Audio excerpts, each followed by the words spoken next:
Hello les marketeurs, dans cette vidéo, je vais vous expliquer 3 raisons qui vous empêchent concrètement de pouvoir vendre votre produit.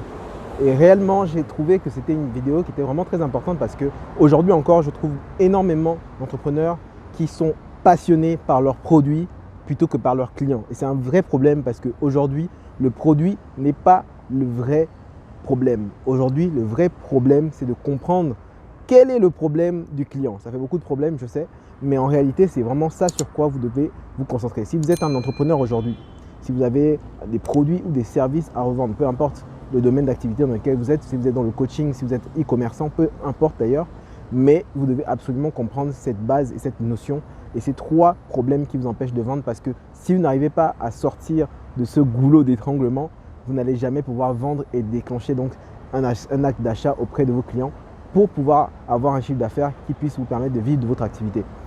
On en parle tout de suite dans la vidéo dans 3, 2, 1, introduction.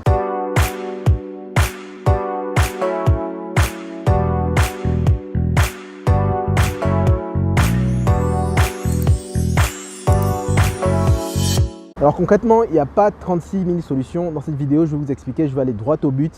La première chose, c'est que vous devez comprendre que votre produit doit résoudre un problème.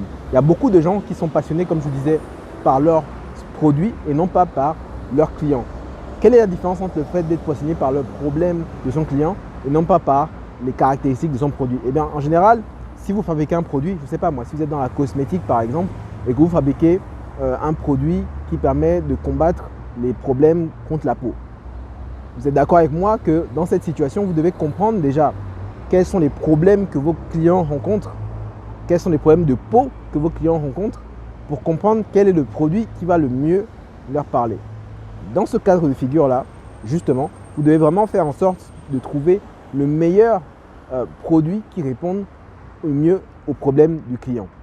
Vous êtes capable de pouvoir faire plusieurs produits, c'est vrai, mais l'idéal, ce serait d'avoir 3 produits qui répondent essentiellement à 3 problèmes fondamentaux que le client peut rencontrer.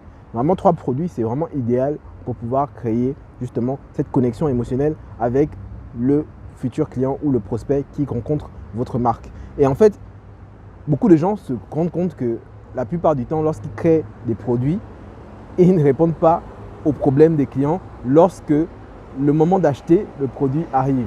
Et c'est vraiment drôle et c'est marrant qu'ils se rendent compte de ça à la fin alors que ça doit être le début du processus. Normalement, vous devez faire ce qu'on appelle le reverse engineering, c'est que vous devez réfléchir à l'envers. Plutôt que de créer votre produit et ensuite trouver des clients, trouvez des clients à qui vous pouvez créer un produit pour pouvoir le vendre. Et honnêtement, dit comme ça a l'air très simple et très concret et très consciemment, ça a l'air complètement ridicule de penser qu'on peut faire l'inverse en vrai. Mais beaucoup d'entrepreneurs tombent dans ce piège de penser qu'il faut d'abord créer le produit. Une fois que le produit me plaît, ça va forcément plaire à d'autres personnes. Non, c'est faux. C'est concrètement, il faut trouver un problème sur le marché. Et une fois que vous avez trouvé ce problème, trouvez la meilleure solution. Et sachez une deuxième chose. Et on va passer à la deuxième étape. Vous n'êtes pas seul sur le marché. Il y a déjà énormément de concurrents. Dans tous les domaines d'activité aujourd'hui, il y a des concurrents. Il y a de la concurrence partout. Honnêtement, vous n'allez pas pouvoir créer le futur, à moins que vous créez une nouvelle technologie ou une nouvelle navette spatiale. Ça va être difficile de réinventer l'eau chaude comme on dit. Donc, vous n'êtes pas seul sur le marché. Vous devez déjà savoir ce que vos concurrents proposent. Et ensuite, lorsque vous arrivez dans cet océan rouge, on appelle ça océan rouge, c'est lorsqu'il y a énormément de concurrents. Vous voyez ça comme un océan avec énormément de sang. Comme il y a du sang, c'est parce qu'il y a de la guerre, c'est parce qu'il y a de la bataille. Et c'est ça en fait le commerce, hein, c'est la guerre de celui qui propose le meilleur rapport qualité-prix concrètement et qui arrive à convaincre son prospect de pouvoir acheter chez lui. Et quand vous entrez dans cette bataille-là, il faut vraiment avoir les meilleures armes. Il ne faut pas aller la fleur au fusil, je ne sais pas c'est quoi l'expression, mais en tout cas, il ne faut pas aller en vous disant que, écoutez, moi je fais juste des produits pour la qualité, pour la beauté, et puis les clients vont voir ça, ils vont aimer, ils vont adorer. Non, c'est faux. Samsung et iPhone ne se font pas de cadeaux.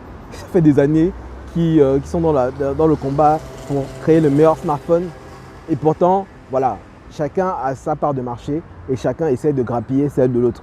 Mais pour vous faire une place dans votre marché, dans le futur marché dans lequel vous serez, il faut absolument que vous veniez avec la mentalité d'un compétiteur. Il ne faut pas que vous veniez juste pour faire bonne figure. Il faut que vous soyez vraiment compétitif et que vos produits répondent à un vrai problème. Sinon, ça ne sert à rien de créer des produits. Et je suis fatigué en fait d'avoir ce discours parce que chaque semaine, je rencontre un nouvel entrepreneur qui me parle de la même problématique. Je n'arrive pas à positionner mon produit, je n'arrive pas à vendre mon produit, je n'arrive pas à trouver un moyen de le vendre. Et là, on va passer à la troisième étape.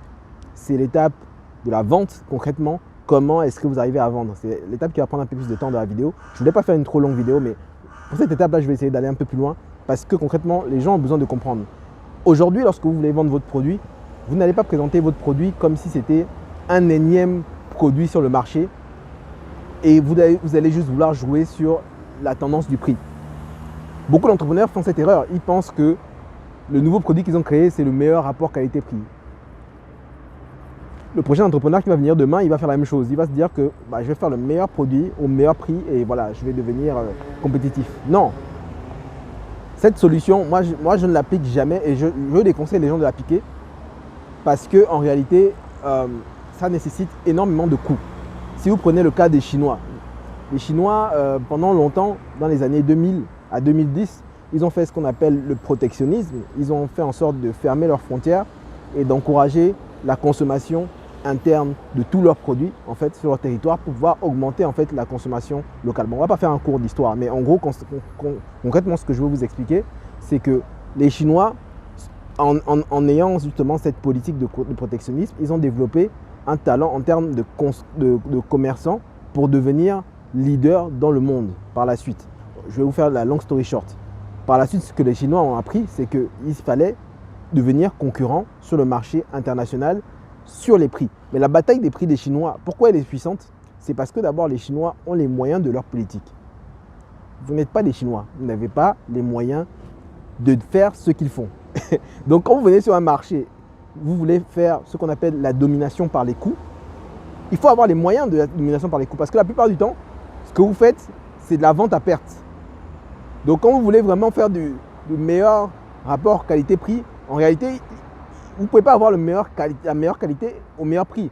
Quand vous voyez les produits des Chinois, c'est pour ça que je prends l'exemple des Chinois, allez sur AliExpress et vous voyez le rapport qualité et vous me dites si vraiment vous trouvez que c'est le meilleur rapport qualité-prix. La plupart des grands e-commerçants de dropshipping, ils ont utilisé AliExpress jusqu'à le presser à la mort. Mais quand vous voyez les produits en fin de livraison, vous comparez avec ceux Made in California de Amazon, vous voyez bien la différence. Il y a un vrai rapport qualité-prix qui est imposé au niveau de Amazon, qui concrètement est compétitif, mais à un prix supérieur. Mais les Chinois vous proposent une substitution aux produits américains, beaucoup moins qualitatif, mais beaucoup moins cher également. Donc vous ne pouvez pas faire de la super qualité en étant moins cher. Bon, alors, je vais quand même pondérer mes propos parce que ça dépend vraiment, encore une fois, je le dis, ça dépend du domaine d'activité dans lequel vous êtes. Ça peut vraiment, mais logiquement en général, c'est le cas dans tout type d'activité. En général, il faut faire soit de la qualité, soit miser sur le prix. Et si vous baissez le prix, vous baissez la qualité, quelque part. Parce que si vous augmentez la qualité et vous baissez le prix, vous allez avoir des problèmes. Vous n'allez pas pouvoir produire en stock, vous allez vendre à perte. Et concrètement, c'est ça le problème. C'est qu'un entrepreneur, ce n'est pas parce que vous commencez que vous devez vendre à perte. Au contraire, bien au contraire, et c'est là où je voulais en venir, c'est que quand vous voulez vendre auprès de vos prospects, il faut que vous ayez une image de marque impeccable. Et votre image de marque, je vais vous le dire concrètement, de vous à moi, c'est ça votre vrai problème. Et si vous pouvez retenir une chose parmi les 3 problèmes que je vous ai énoncés, une chose que vous devez retenir, c'est qu'il faut que vous ayez une identité de marque. Il faut que, concrètement, quand on voit votre marque, on se dise « Ah ouais, cette marque, il me la faut pour XXX raisons. » Vous devez avoir une identité de marque. Concrètement, quand je prends Nike, je sais que la tagline de Nike, c'est « Just do it ». Donc quand je fais du sport, même si je ne porte pas des Nike au pied, dans mon esprit, j'ai la mentalité d'un athlète de chez Nike parce que je sais que la marque Nike véhicule des valeurs, des émotions et concrètement, tu n'as pas forcément besoin de porter les produits de Nike pour être aligné avec cette mentalité. Donc quelque part, c'est là où la marque devient beaucoup plus profonde parce qu'elle crée cette connexion émotionnelle avec son client qui fait que quelque part, même si vous n'êtes pas en présence de la marque, mais lorsque vous faites une activité, vous pensez directement à elles. Et c'est là où je veux en venir, c'est que quelque part, vos produits aujourd'hui que vous faites, il faut absolument que vous leur imputiez ces valeurs. Il faut que vos produits aient de la valeur. Et plus la valeur perçue de votre produit sera haute, mieux sera positionné votre produit sur le marché et mieux vous pourrez répondre à tous les problèmes qu'on a vus précédemment. Voilà, je ne vais pas faire une vidéo trop longue encore une fois. C'était tout pour la vidéo. Si vous avez des questions, n'hésitez pas en commentaire à me laisser vos avis. Je serai ravi de vous y répondre. Et on se retrouve donc la prochaine fois pour une autre vidéo. C'était Lionel. Ciao.